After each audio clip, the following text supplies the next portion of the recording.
Fokus kepada Riboku. Selama 2 hari full Riboku tidak keluar ruangan, sibuk memainkan bidak di dalam peta strateginya, guna persiapan membasmi pasukan Qin.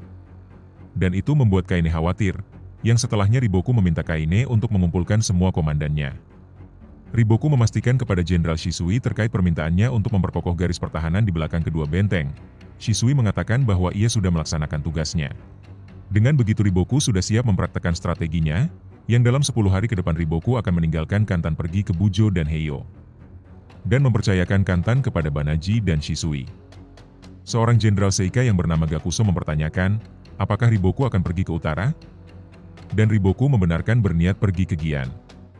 Mendengar strategi Riboku yang berniat membawa pasukan Qin masuk ke wilayah Gian, membuat salah satu Jenderal Seika lainnya yang bernama Jokaryu merinding.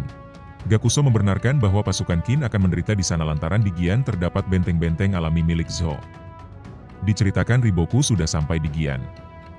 Dan terlihatlah medan tempur Gian yang begitu mengerikan, kedua sisi medan tempur diapit oleh 2 lereng curam persis seperti di EQ. Yang membedakan hanya saja tebalnya salju di medan tersebut.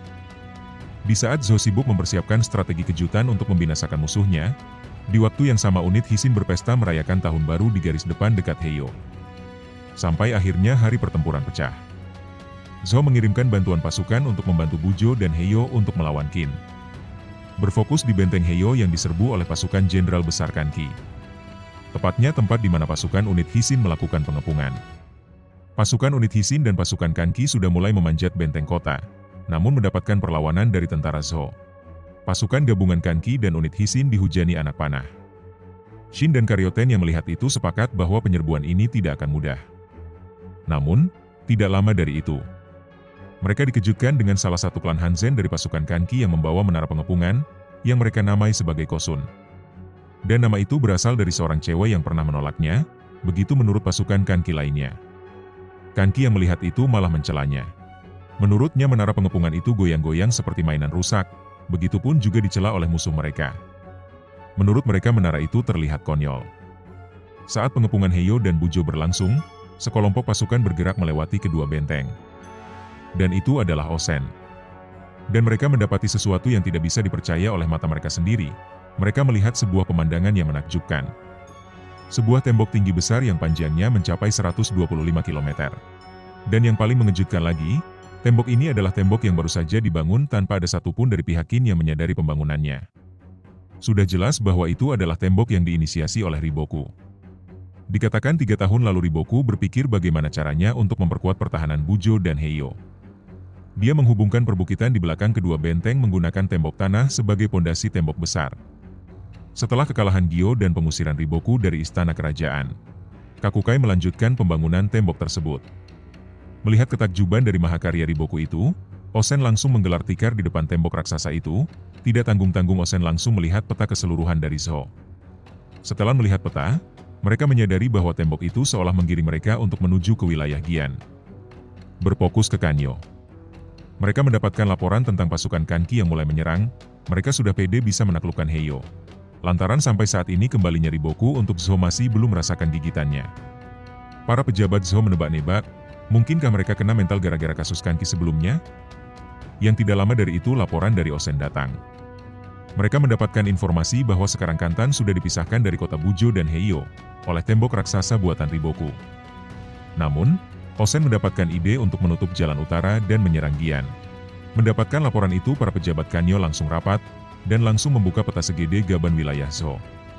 Setelah mengamati, mereka mengambil kesimpulan bahwa utara adalah jalan pelarian untuk raja dan para pejabat Zhou. Dengan begitu mereka bisa mendirikan kerajaan Zhou di tempat lain.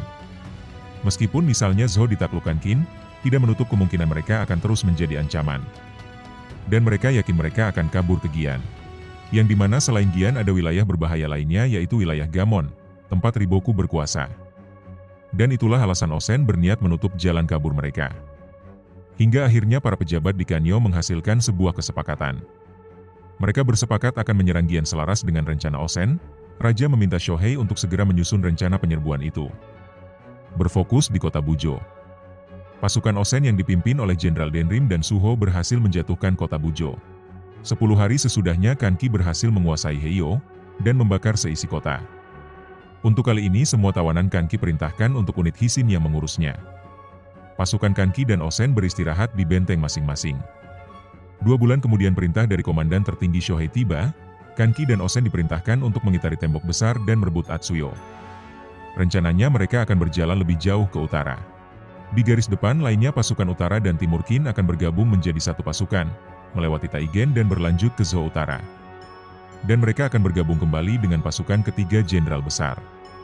Jika sesuai rencana, strategi ini disinyalir bisa menggebuk Gian dengan satu serangan, katanya. Berfokus kembali pada Riboku, yang dimana saat ini Riboku kembali ke Kantan. Setelah memeriksa Gian, Riboku langsung bergerak mengirimkan utusan ke 2 tempat. Satu menuju ke Seika tempat kediamannya Shibaso, sedangkan yang lainnya menuju ke Romu.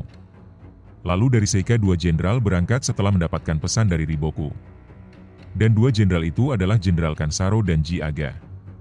Keduanya diperintahkan oleh Riboku untuk memimpin pasukan Romu. Keduanya disambut oleh penguasa Romu yang bernama Duk Sanfu. Duk Sanfu langsung memberikan komando penuh atas semua tentaranya. Dikatakan upaya untuk memperkuat tentara Romu berlangsung rahasia, dan itu sebelum Qin berangkat menuju Gian. Bahkan strategi yang disusun oleh Shohei pun baru akan berlangsung 5 bulan lagi. Yang rencananya pasukan Osen dan Kanki akan menggebuk Atsuyo lalu lanjut ke utara. Setelahnya pasukan timur dan utara Qin akan menuju Taigen dan bergabung membentuk pasukan besar untuk menghancurkan Gian. Sedangkan pasukan Yotanwa ditugaskan untuk menahan Bujo dan Heiyo. Seiring tibanya pasukan besar Yotanwa di kedua benteng itu, di saat yang sama pasukan Kanki dan Osen bergerak, termasuk unit Hisin. Ditambah lagi Osen memanggil 10.000 pasukan Heki, yang sebelumnya bertempur di bawah pimpinan Yotanwa. Yang artinya sekarang Shin akan saling bahu-membahu dengan Heki. Sebelum berangkat Yotanwa memperingatkan Shin untuk berhati-hati lantaran saat ini Riboku sudah kembali. Seperti biasa Shin selalu santai apapun kondisinya, contohnya saat ini. Shin lebih tertarik dengan liontin milik Tanwa, sebagai tanda jenderal besarnya, dan Shin meminta Yotanwa untuk memperlihatkannya. Yang tidak lama dari itu pasukan besar Kanki keluar dari Koto Heiyo, yang disusul oleh pasukan unit Hisin. Di saat yang sama pasukan besar Osen pun bergerak. Dan target kedua pasukan itu adalah Hatsuyo, sebuah kota besar di barat laut ibu kerajaan Zou. Kantan mendapatkan laporan pergerakan Osen dan Kanki, yang mengejutkan pergerakan kedua pasukan besar itu persis seperti yang sudah diprediksikan Riboku. Bahkan Futei yang mendengar laporan itu meresponnya dengan tertawaan. Saat itu juga Riboku langsung bergerak, dan meminta Kaine untuk memimpin pasukan unit pertama. Riboku yakin bisa menebas pasukan Kanki dan Osen di Atsuyo. Berfokus kembali ke pasukan besar Qin. Akhirnya pasukan besar Qin sampai di Atsuyo. Tugas untuk menggedor gerbang kota Atsuyo dipimpin oleh pasukan besar Osen. Sedangkan pasukan besar Kanki, unit Hisin, Heki, dan Gakuka, ditugaskan di barisan terluar untuk melindungi pasukan Osen, dan berjaga dari serbuan musuh.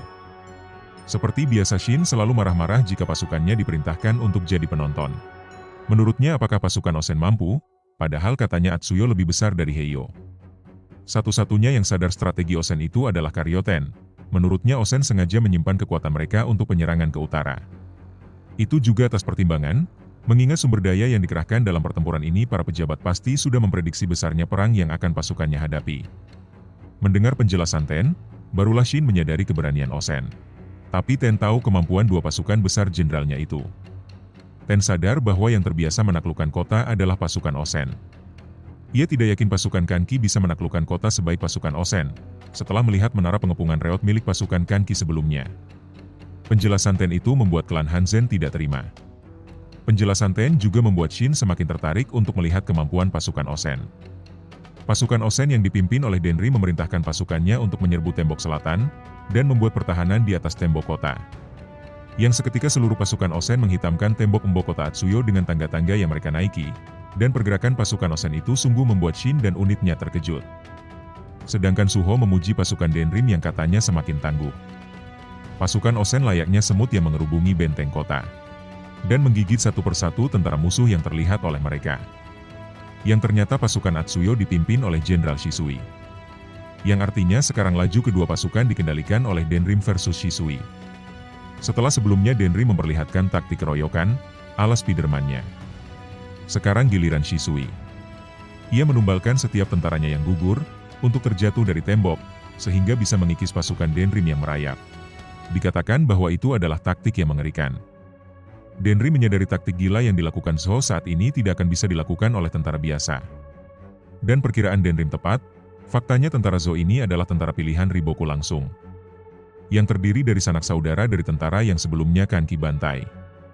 Alasan karena membenci Kanki inilah mereka bisa menjalankan strategi nekat ini. Shisui berandai-andai jika pasukan yang berhadapan dengannya saat ini pasukan Kanki. Mungkin tentaranya akan semakin bersemangat. Walaupun begitu, pasukan Osen pun tak apa, anggap saja kemurkaan tentaranya kepada pasukan Osen saat ini mewakili Kanki. Karena Atsuyo adalah tempat di mana 100.000 pembantaian Kanki akan dibayar lunas, katanya. Pasukan Osen benar-benar menjadi pembalasan apa yang diperbuat Kanki, belum lagi Riboku menyiapkan kejutan lainnya. Kejutan itu datang dari pasukan Kohaku dan Ryufu sisa-sisa pasukan Kocho. Mereka keluar dari kota Atsuyo. Gerbang Atsuyo kembali tertutup, yang artinya mereka tidak berniat untuk kembali. Kedua pasukan Jenderal Kocho itu langsung menerjang pasukan Osen dan mengacaukannya, yang setelahnya keduanya langsung mengincar Danrim, orang yang memegang komando seluruh pasukan Osen. Kedua pasukan Jenderal Kocho sungguh membuat pasukan Danrim panik. Mereka tersudutkan dan meminta Danrim untuk mundur. Saat itu Danrim tidak punya pilihan selain meladeninya. Belum sampai Danrim mengeluarkan pedangnya, Osen dan pasukan pribadinya datang melindungi Danrim. Danrim hanya bisa meminta maaf atas ketidakmampuannya menangani sisa-sisa pasukan Kocho itu, sedangkan Osen sendiri terlihat waspada. Osen akhirnya tahu bahwa pasukan inilah yang sebelumnya bertempur dengan Kanki. Menurut Osen akan sangat merepotkan jika kedua jenderal sisa-sisa pasukan Kocho ini dibiarkan hidup. Dan Danrim membenarkan. Danrim langsung memerintahkan pasukannya untuk mengepung pasukan Sou, dan tidak berniat membiarkan mereka keluar hidup-hidup. Dari atas benteng kota, Jenderal Shisui dan antek-anteknya melihat pasukannya terkepung rapat oleh pasukan Osen. Sebuah kilas balik terjadi antara Kohaku dan Shisui. Pada awalnya pasukan Kohaku dan Ryufu berniat untuk menjadi pasukan bunuh diri, tapi Shisui tidak setuju dengan niat mereka. Shisui meminta agar mereka bertahan hidup bagaimanapun caranya. Karena jika keduanya mati sebelum mendapatkan kepala Kanki, menurut Shisui sama dengan sia-sia. Shisui meminta Kohaku dan Ryufu jika mereka gagal menargetkan Danrim, mereka diperintahkan Shisui untuk menargetkan Kanki. Walaupun Kohaku menolak diperintah Shisui, pada akhirnya Kohaku merasa bahwa perkataan Shisui ada benarnya. Kohaku tidak boleh terbantai sebelum mendapatkan Kanki. Akhirnya Kohaku memerintahkan seluruh pasukannya untuk mendobrak kepungan rapat dari pasukan Osen. Begitupun Shisui mulai membantu pasukan Kohaku dengan menghujani pasukan Osen dengan anak panah. Lagi-lagi Kohaku merasa terhina dengan bantuan Shisui tersebut. Ia bertekad akan membuktikan kepada Shisui bahwa pasukan Kantan lebih hebat dari perkiraannya. Dan secara mengejutkan pasukan Kohaku dan Ryufu berhasil lolos dari kepungan rapat pasukan Osen. Kedua pasukan itu dengan lincah kayaknya ular, meliuk-liuk di dalam formasi pasukan besar Osen. Dan menuju ke arah pasukan Kanki. Dan aksi gila pasukan Kohaku itu membuat ajudan Shisui terkejut. Lebih terkejut lagi mereka melihat tidak ada pertahanan di area markas pasukan Kanki. Mereka mengira kedatangan pasukan Kohaku tidak disadari Kanki. Namun, dari samping datang pasukan besar menghadang pasukan Kohaku dan kawan-kawannya, dan pasukan penghadangan itu adalah unit Hisin. Shin Kapten mereka sendiri tidak akan membiarkan sisa-sisa pasukan Kocho melangkah lebih jauh dari itu.